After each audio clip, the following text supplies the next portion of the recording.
क्या आप जानते हैं कि आपके अंतःकरण के स्टोर हाउस को ही चित्त कहते हैं? यह मन के निचले गहरे और शांत इलाके को बताता है जहां आपके सभी तरह के अच्छे बुरे अनुभव, ज्ञान और भावनाएं स्टोर्ड रहती हैं।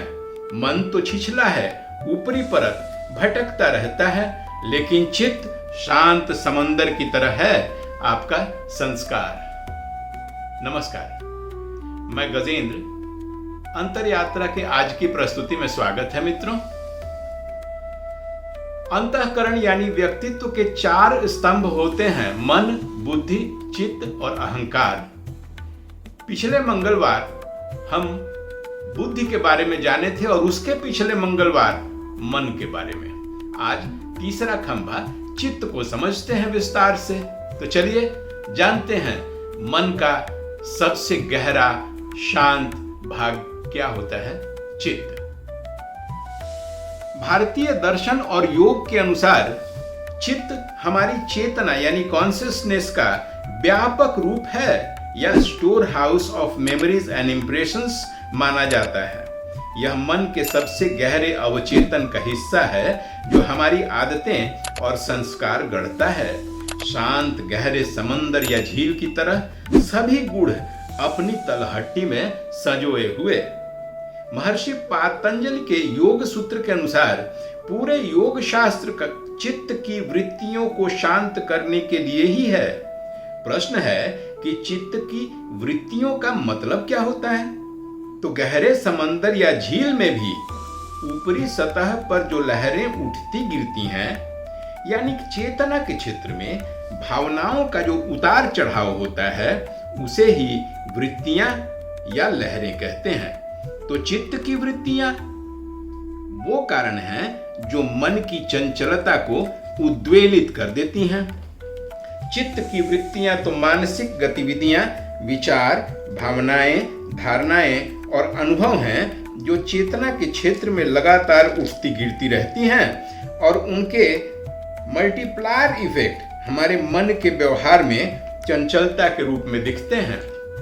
महर्षि पातंजलि ने इन सभी प्रकार की वृत्तियों को 5 प्रमुख भागों में वर्गीकृत करके समझाया है, क्लासिफाई किया है।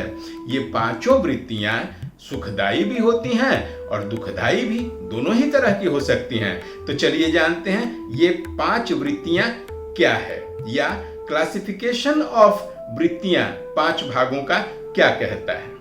पहला भाग को प्रमाण कहते हैं, यानी सही ज्ञान। वह ज्ञान जो सही हो और सही स्रोतों से प्राप्त हुआ, जैसे खुद ही देखकर प्रत्यक्ष रूप में, या अनुमान से, या आगम शब्द यानी पढ़ के या सुन के, जैसे अपनी आंखों से आग को देखना, धुएं से आग का अनुमान लगा लेना, या किसी विश्वसनीय गुरु या पुस्तक से सुनना या पढ़ना। दूसरे तरह की वृत्ति को विपर्य कहते हैं, मिथ्या ज्ञान, गलत धारणा, यानी वह ज्ञान जो वस्तु के वास्तविक स्वरूप पर नहीं आधारित है, भ्रम है, गलतफहमी है, जैसे अंधेरे में रस्सी को सांप समझ बैठना, विपर्य है। तीसरे प्रकार की वृत्तियां विकल्प कहलाती हैं, कल्पना या शब्द ज्ञान। ऐसी वृत्ति जिसका आधार कोरी कल्पना है, जिनका आधार केवल शब्द या विचार होता है, वास्तव में उनका कोई वस्तुगत अस्तित्व होता ही नहीं है। जैसे आकाश कुसुम, शब्द तो बड़ा अच्छा है लेकिन निरर्थक, मिथ्या। आकाश में कहीं कुसुम होते हैं। चौथे तरह के वृत्ति को निद्रा कहते हैं, गहरी नींद। जब चित्त तो शांत होता है लेकिन संस्कार जीवित रहते हैं, जैसे सपने, सबकॉन्शियस माइंड के अनरिजॉल्व्ड थॉट्स, या यह भी अनुभव कि मैंने आज अच्छी नींद ली है, सोए में भी अनुभव होना, निद्रा। और 5वीं वृत्ति स्मृति, याददाश्त, अनुभव किए गए विषयों को नहीं भूलना, उनका चित्त में बने रहना, पिछली धारणाओं या अनुभवों का मन में वापस से आ जाना। ये 5 प्रकार की वृत्तियां होती हैं। तो चित्त आपका मेमोरी बैंक है इन्हीं वृत्तियों की। ये हमारे दैनिक जीवन के सभी मानसिक क्रियाएं सही या गलत को दिखाती हैं। आधुनिक शोध के अनुसार चित्त एक कॉग्निटिव एपरेटस है जो हमारे परसेप्शंस, मेमोरी और आइडेंटिटी से जुड़ा हुआ है। तो चित्त की वृत्तियों को नियंत्रित और शांत रखना सेल्फ रियलाइजेशन और व्यक्तित्व को निखारने और स्थिर बनाने का प्रमुख उद्देश्य है और आवश्यक भी है कि चित्त की वृत्तियों को नियंत्रित करें, शांत करें। क्यों करें? क्योंकि अपने व्यक्तित्व की सही पहचान हो, इसलिए। दूसरा, दुख और क्लेश से मुक्ति के लिए। तीसरा, मानसिक स्वास्थ्य और स्पष्टता के लिए। और चौथा, अपनी ऊर्जा के संरक्षण और सही दिशा में एनर्जी के चैनलाइजेशन के लिए। तो इसलिए चित्त की वृत्तियों को नियंत्रित करना आवश्यक है। संक्षेप में कहें तो चित्त की वृत्तियों को शांत इसलिए करना चाहिए ताकि हम भ्रम से निकलकर वास्तविकता को जानें। इस वास्तविक ज्ञान के आलोक में अपने जीवन की लक्ष्य और दिशा तय करें। कर्म चक्र से मुक्ति मिल सकेगी और जीवन शांत, सुखमयी और दिग्भ्रमित न रहेगा। प्रश्न है कि कैसे शांत करें चित्त की वृत्तियों को? तो पतंजलि का योग सूत्र कहता है कि योगः चित्त वृत्ति निरोधः, यानी योग का उद्देश्य ही है चित्त की लहरों को शांत करना। चित्त प्रसाधना के लिए यानी चित्त की शुद्धि करने के लिए 5 उपाय बताए गए हैं।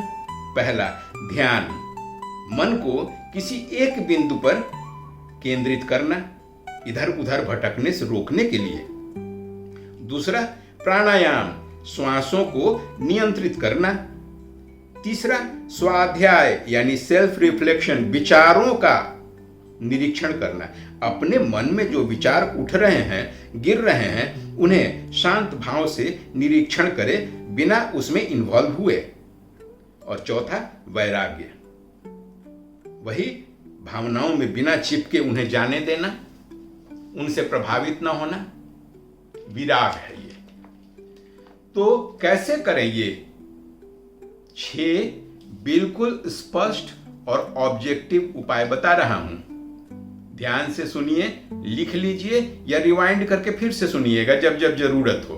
पहला, माइंडफुल मेडिटेशन करना है।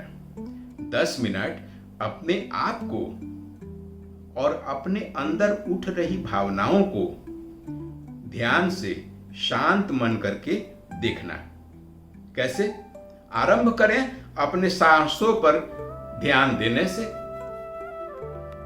जब 2-3 मिनट आप अपने सांसों को उठता गिरता, इसकी लंबाई, इसकी ऊष्मा, इसकी स्पीड पर आप ध्यान दीजिएगा, आप अपने अंदर प्रवेश कर जाइएगा और अपनी भावनाओं को शांति से देख सकिएगा।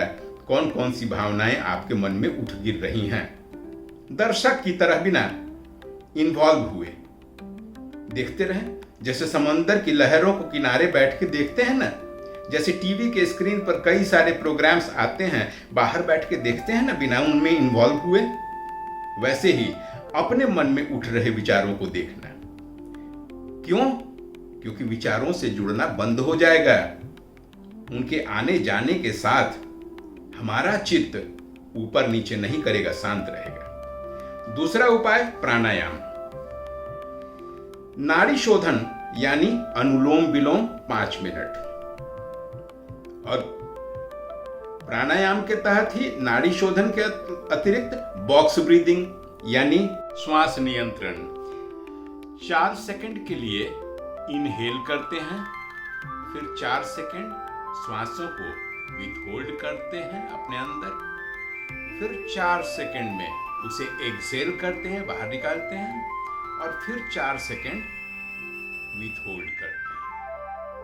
तो 4-4 सेकंड के 4 स्टेप होते हैं, यही बॉक्स ब्रीदिंग होता है।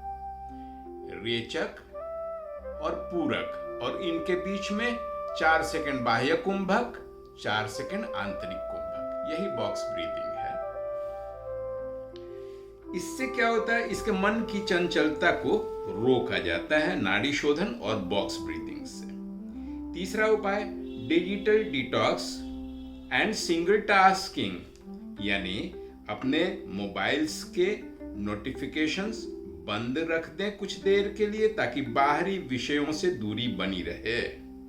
अपने मोबाइल्स को, हर तरह के स्क्रीन्स को, कनेक्टिविटी को सुबह के 3-4 घंटे से 5 बजे 6 बजे सुबह जब भी जगते हैं से लेकर 9 बजे तक दूर रखें अपने आप से, ताकि बाहरी विषय आपको डिस्टर्ब न करते रहें। इसी को नो डिजिट प्रैक्टिस बोलते हैं। दूसरी बात कि एक समय में एक ही काम करें, शांति रखें अपने अंदर, विचलन न करें। मल्टीटास्किंग से ध्यान भटकता है और आदत से पड़ जाती है किसी एक चीज से तुरंत विमुख हो जाने की। तो डिजिटल डिटॉक्स और सिंगल टास्किंग। चौथा उपाय वैराग्य, मतलब दुनिया से दूर भागना नहीं, अपनी भावनाओं पर, क्रोध पर, लोभ पर, खुशी पर, गम पर तुरंत रिएक्ट करने से परहेज करना। यह समझना कि यह मेरी भावना है, मैं नहीं, यह एक वृत्ति है जिसका क्या रिस्पॉन्स होना चाहिए यह हम सोच के बताएंगे, तुरंत से रिएक्ट नहीं करेंगे। वैसे ही जैसे व्हाट्सएप के किसी मैसेज का आप डिलेड रिस्पॉन्स करते हैं, वैसे ही वैराग्य मतलब सिंपल, तुरंत से रिएक्ट करने से परहेज करना। पांचवा उपाय ग्रैटिट्यूड और अफर्मेशंस। रोज 6 चीजें रात को लिखिए जिन चीजों के लिए आप आभारी हैं, किसी के भी, अपने समाज के, अपने मित्रों के, कलीग्स के, अपने आप के, इस ब्रह्मांड के, जिसने खाना बना के आपको दिया उसका, जिसने फ्री में सांसें दी उसका, जिसने अच्छे मित्रता का सबक दिया उसका, हर किसी का ग्रैटिट्यूड और पॉजिटिव अफर्मेशंस। जैसे अगर आपके पास कोई चिंता आ जाए, ऐसा ना बोले कि मैं बहुत चिंतित हूं, टेंस्ड हूं। ऐसा कहें कि मैं जागरूक हूं और जानता हूं कि मुझे क्या करना है। ये हुआ पॉजिटिव अफर्मेशंस। छठवां और अंतिम उपाय विवेक का अभ्यास करें, प्रैक्टिस ऑफ डिस्क्रिमिनेशन। क्या सत्य है, क्या भ्रम है और क्या असत्य है, इनके बीच स्पष्टता होनी चाहिए, क्योंकि 90% आपकी चिंताएं काल्पनिक होती हैं। इस तरह धीरे धीरे आप अपने चित्त की लहरों को शांत कर पाइएगा।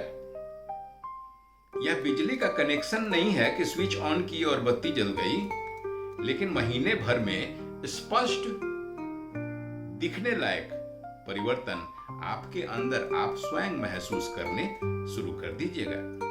अनावश्यक भटकाव नियंत्रित होने लगेंगे और आप एक समंदर की तरह शांत, ज्ञानी और शील व्यक्तित्व बन जाएंगे।